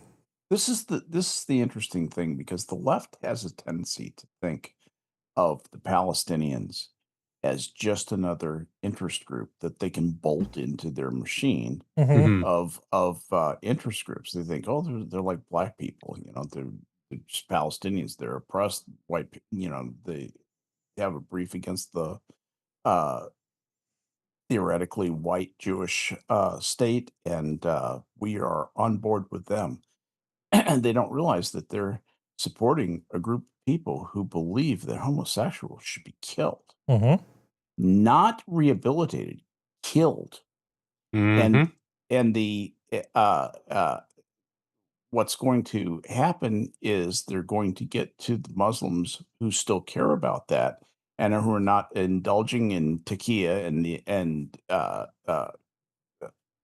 the other deceptive practices that are authorized specifically and in writing in Islam to obfuscate the situation. Yeah. Well, we're going to make an abrupt turn. Well, first of all, before still under the California sucks thing, I just want to show you this piece of spin. I love this little piece of propaganda. Why do they hate California high-speed rail? Because it could actually succeed from the High-Speed Rail Alliance. No. Beautiful. Jesus. Talk about a tautology. We'll never have high-speed rail unless we get high-speed rail. Yeah, it could succeed. Yeah. What? To succeed, we have to succeed. Right. Exactly. We'll never succeed if we don't succeed. That's Yeah. right. Only success will bring success, and we can't have success until we succeed. Exactly. It's I'm a glad you double understand, tautology. Skep. I'm glad that double. you've figured this out. If we do it, then maybe we'll have it. I actually thought about going to Modesto and buying a motorcycle there, and I looked at what it would take in terms of public transit to get to Modesto. And I think it was something like 15 hours with 3 or 4 transfers. It was just the most insane amount of time to just go, 100-something miles. It was absolutely useless. Could you go directly there? With public transportation? Yeah. I don't know. Maybe there's like a Greyhound or something that leaves every third. Yeah, fifth. You'd probably have to take a shuttle. Yeah, something. Not a shuttle, I don't know. Yeah, charter bus, I can imagine you could jetpack, take a teleporter, trebuchet, all good options. Sure. Yeah. Naturally. What do they call those flying machines for the Red Bull things? Ornithopters? Flugstaff or something? And the German personal jet things that they fly with. No. I'm talking about the stunt, the silly, outrageous machines that they put together. That they gave them Flug tag. Yes. Excellent. Yeah, I'll flug tag my way to Modesto. So you can, if you're in the Bay Area, though, the San Francisco Bay Area, near Richmond and those places, you can get on a train. And Amtrak will take you, I think, to Modesto, and then they have like a bus thing that takes you to Yosemite. So It sounds really stupid, but if you were in Oakland, you could take a train, and then you would get on a bus. Your bus fare is covered, and you automatically get your pass to Yosemite covered, just because you took that train thing. That doesn't sound so bad. Take a train and then take a short bus, and then all of your fees and stuff are already paid. You basically just show them your train ticket and you get to go do what you want to do in Yosemite. You could make that into a day trip. That's not bad. That's not bad at all. Unfortunately for me, I wasn't in Oakland. So I had to be part of this time is all the connections it would take just to get to the point where I could do that. Doesn't matter. Yeah. Okay. High-speed rail must succeed because it has to succeed. God. So I have a thing that's left over. I'm kind of a big softy and a bit of a romantic about some things. You guys have seen flash mobs where people completely not organically start playing music in large groups or doing performances. Yep. And I actually talked to several people IRL about this to kind of get their opinion before I brought it up with you guys. I did my homework. And people seem to really sort of hate them. And my view is, with a lot of these flash mobs, you're getting free music. I mean, if you're in the middle of some square somewhere in Europe on vacation, and suddenly people start singing Ode to Joy or anything, right? That's like a free performance. That's an event. And I don't really care if it's organic. Because I don't want to just hate things for the sake of hating things, but I can totally understand why it sets some people off, because it's fake. It's cap, it's jabroni. Furthermore, it's kind of a wonderful thing, isn't it? I mean, if you let yourself enjoy it, it's wonderful. Or you could just be annoyed that it's fake. I just kind of feel like this is a time to suspend disbelief. I mean, who cares? I do kind of wish that they wouldn't pretend it was real, though.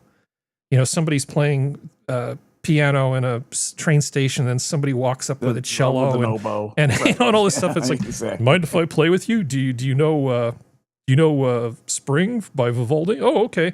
Totally organic. I wish they would quit faking it. The ones that I like, they don't come up and talk to each other at all. They just appear one guy starts playing and then another person just comes up. They don't say anything. They just start playing too. Yeah, they spare Those are you. the ones I like. They spare you the insult of exactly. acting I like don't you're dumb enough that you think it's real. Right. Precisely. Yeah, because it is kind of insulting. You're treating somebody like, I think you're gullible enough that you just might believe You just want to this. say, come on, don't ruin this. Just is put on amazing. a show. Don't Just pretend. yeah, go for it. Yeah. So related to that, though, is I have a thing. I'm obviously not going to play the whole thing, but it's a flash mob, just as an example. But they're doing Bohemian Rhapsody, and there's a whole separate conversation after this. So flash mob. No video. Oh, sorry. There we go.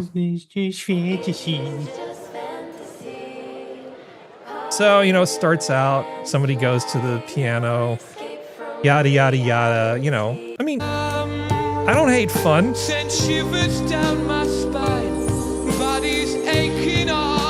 Why not? Okay. I mean, I know it's like super lame, but first let's talk about the flash mob and then let's segue to the whole thing about Bohemian Rhapsody, because I kind of want to talk about that. So, Sora, do you hate this or do you like this? I'm neutral. You're neutral. Serenity, do you hate this or do you like this? Oh, she had to step away. Okay. Skep, do you hate this or do you like this? I like the spirit behind it. I recognize it's not a great performance, particularly professional performance, but they're out there trying. I love the spirit behind it and the initiative. I really do. Yeah. Here's a little kid shows up, plays guitar. I don't wanna die. I sometimes wish I'd never been born at all. Look at little rocker there, Skep. Yep. I mean, song aside, okay, I know I left somebody out. Oh, I think I already know that Functional hates it, so I didn't need to ask. Is this your roundabout way of asking? No, this is my excuse for not getting to you. So Okay. hate it or like it or indifferent. Well, like Skep, I appreciate the effort of it. If you look at some of the camera angles, this is not a flash mob. This entire area has been cordoned off. This is fully with intent.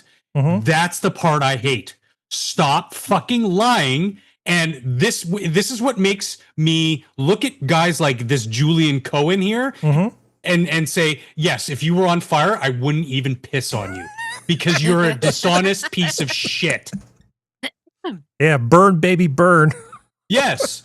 Now I've seen Disco this type Inferno. of stuff happen organically or orchestrated or whatever, but not to this extent, in the wilds of my city. And I love it because, like Skep said, it's a free performance, and it's something that they're doing to inspire joy and love out of the random people that are around them. But they do it with that purpose, not the purpose of this to lie to their audience so that they could have 6.5 million subscribers. That is what I hate. Mm-hmm. I think we generally have agreement, but separate but related topic. Why do people get so worked up about Bohemian Rhapsody? It feels like I would say that, I mean, artistically, it's sort of on the same level as maybe Gilbert and Sullivan, like light opera, and people treat it like it's like some kind of great cultural achievement. Well, Brian May's solo alone is excellent. I mean, it's not bad, but I don't That think guitar solo is beautiful. It's not Beethoven's Ninth.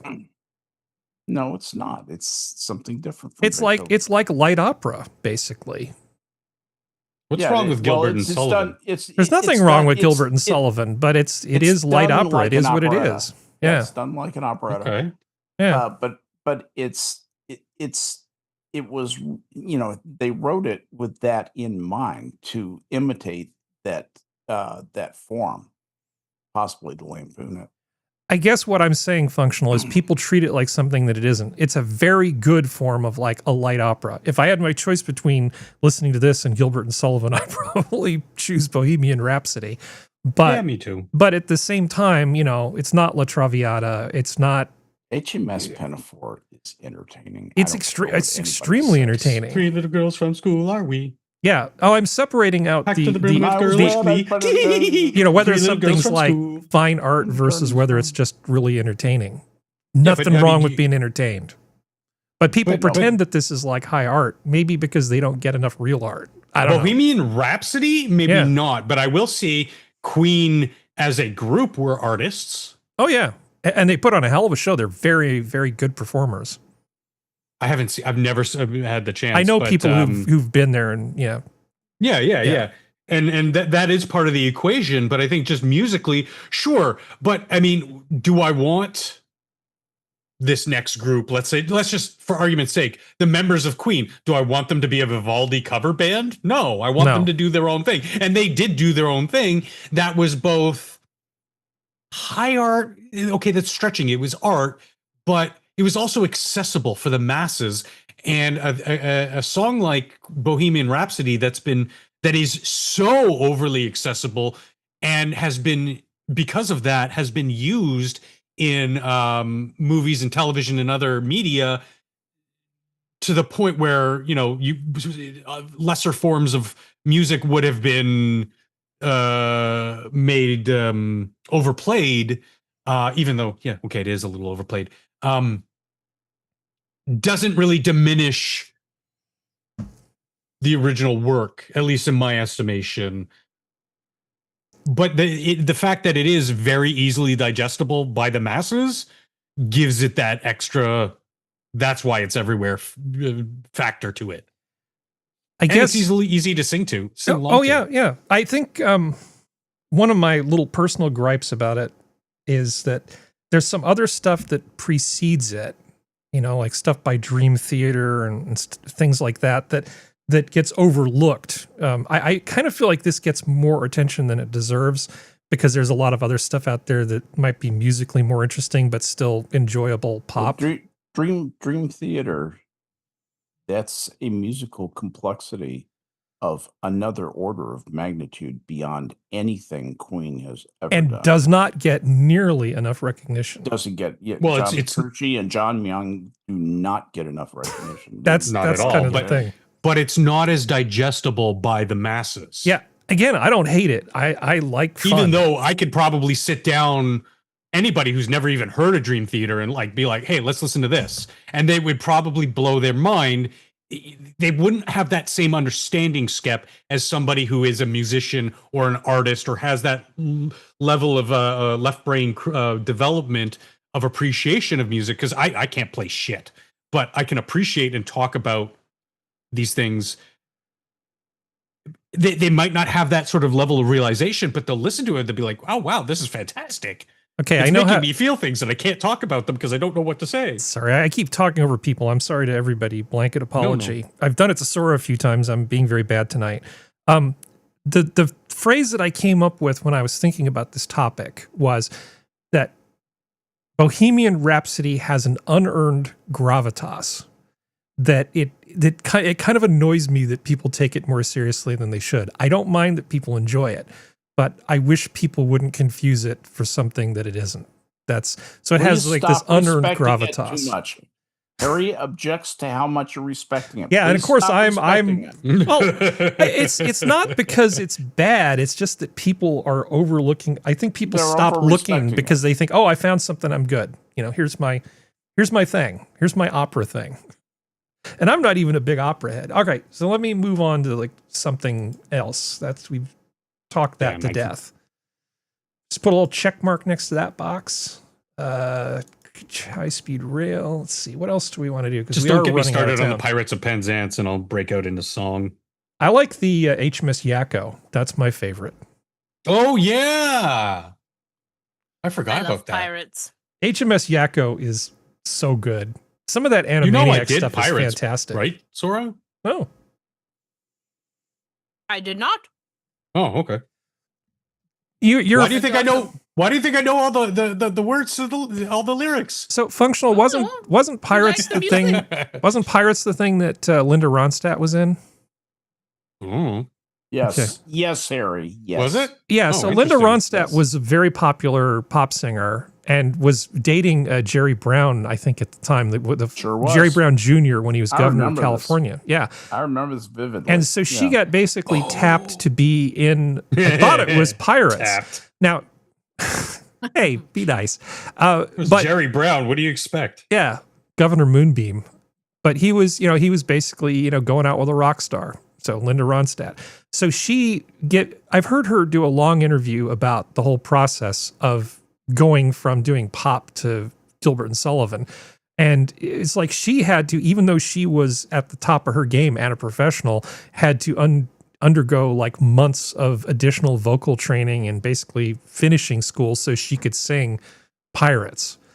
It was not easy. So even somebody who's a professional, it'd be like somebody who's really good at boxing getting into MMA. I mean, or vice versa. Anytime you sort of switch between disciplines, there's new stuff you have to learn. Yeah. Yeah. But her explanation of it all I thought was pretty thoughtful. It made me hold her in a higher light because it's like I like people who think about their craft. She's a smart lady. Okay. Dude, she's very introspective. I have something for you all because I mentioned that I'm a total fan of Hillary Hahn, right? So, and I said that she's also a really nice person and she's also really smart and really thoughtful. I have a clip of Hillary Hahn talking about work versus natural talent. Okay. So if you'll indulge me, here's a short clip.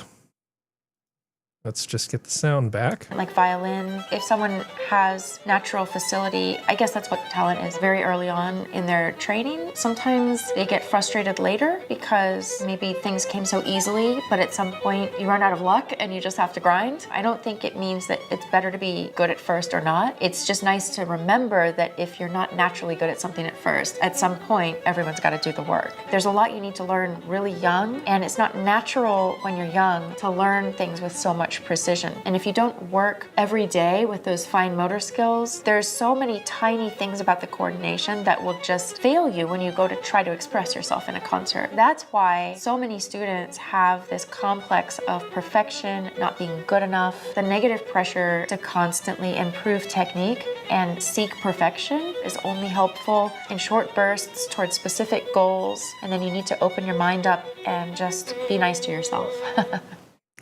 What do you think, Scab? Sorry,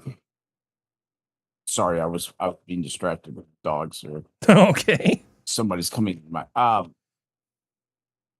the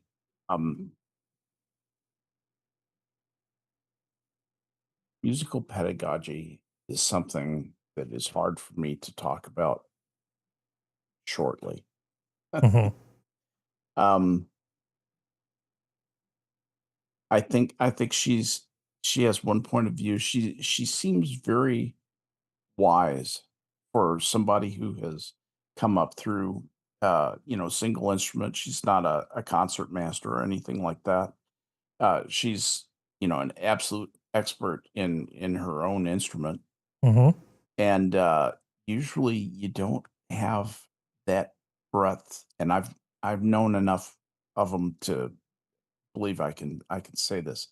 They don't have that broad point of view that she has. It's really impressive. I think in terms of sort of the work-life balance thing, I mean, she comes across as somebody who really understands what she does for a living. She's got a very healthy way of looking at this lifelong process of things you're going to do. And I really like the fact that she just says, you got to be nice to yourself.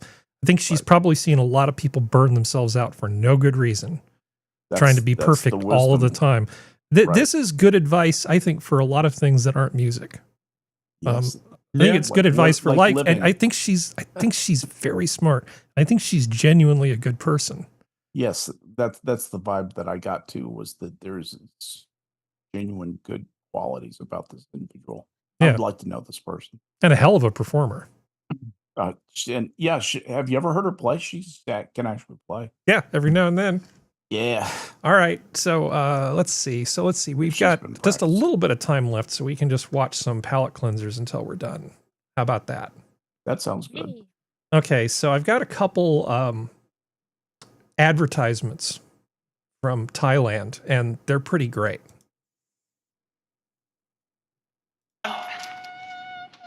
Oh, I've seen some that are amazing. เบอร์ 3 สิ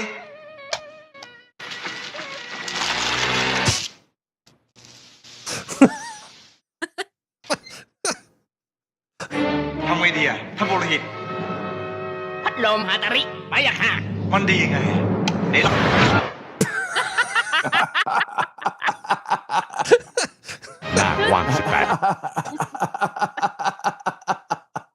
I'll take 2.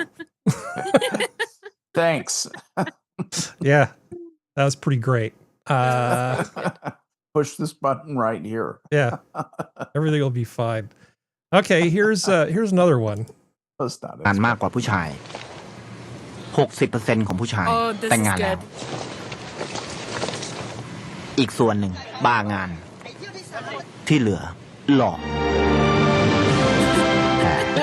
นะไปเลย สุดท้ายก็เป็นเนี่ย ดูแลตัวเองให้ดีแล้วกัน เริ่มต้นจากการกินทาโร่ทาโร่ Good job, Thailand. Okay.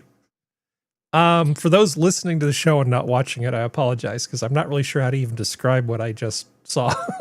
So, yeah, that's pretty good. We don't have ads like that here. I think we're a little too sensitive for that sort of thing. I assume many of you have seen this, the new presidential walk of fame that they installed on the west wing of the White House. I have not. Okay, here, you'll enjoy this then. The one with the new No, picture? no. Don't give it away, Skep. Okay. So here we are, presidential photos going from oldest Clinton, to newest. Bush. Obama. There's Obama. Trump won. Trump won. Okay. Biden. President auto pen. That's the auto pen. That's the auto pen. Yeah, so basically they show all the pictures of every single president, portraits, and when they get to Biden, instead of showing his picture, they just show his signature being made by an auto pen. Is that real? I love this so much. Yeah. I love this so much. Oh my god. It's so petty, isn't it wonderful?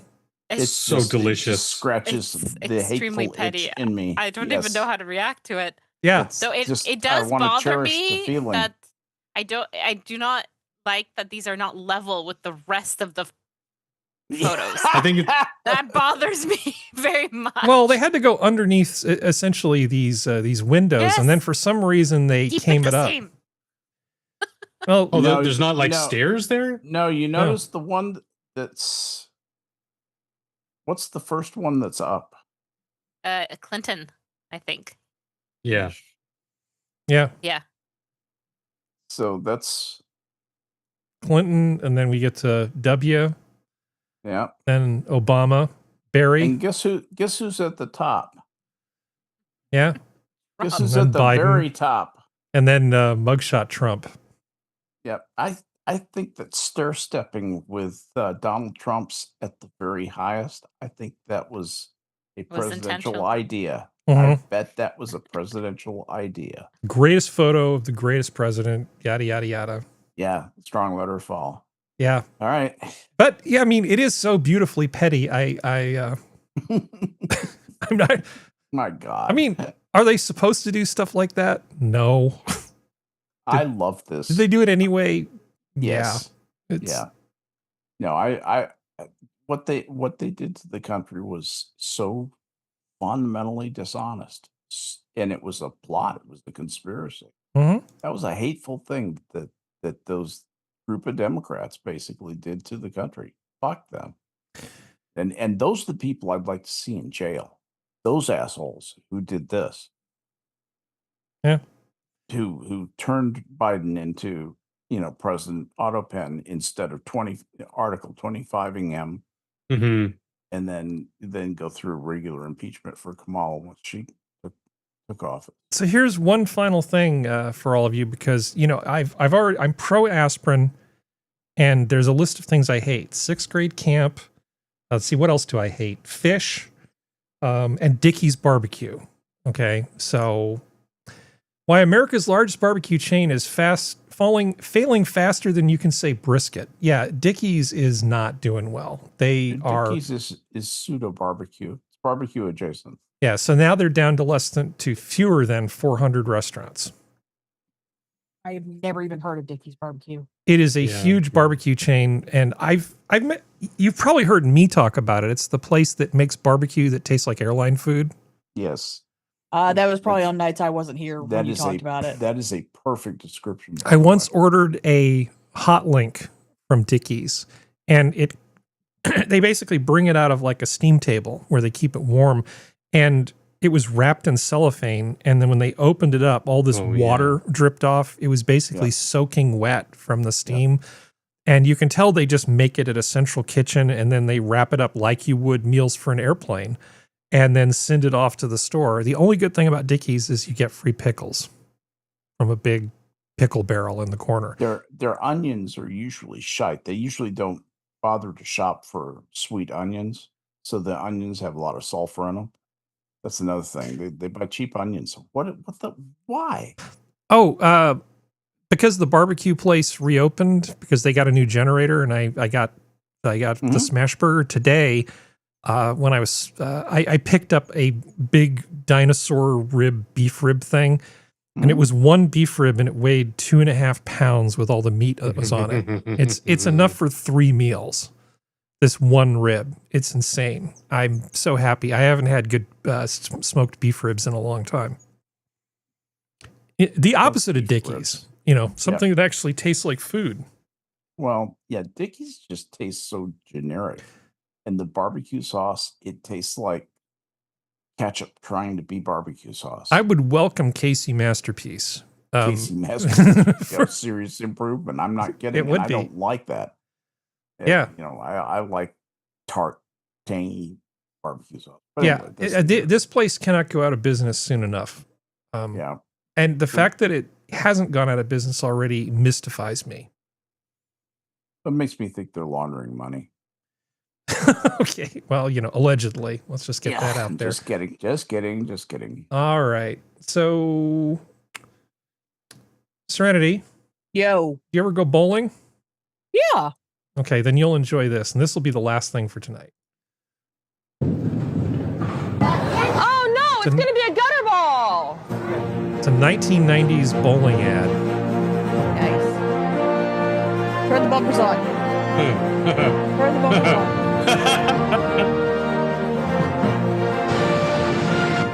It's a strike! Colonial lanes for kids need not fear gutter balls. Home of Gutter Man. Yeah. Oh boy. Just good, clean fun, and it ends with a nut shot. What more? Hey, man. Yeah, it's fine. It's Nothing everything wrong that's done with in-house advertising cutting. That's why you have to hire an agency. So, anything else from anybody before we go? Proud and happy. Okay. This has been your Minions of the Zoo for Saturday. Thank you, panel. Thank you, chat.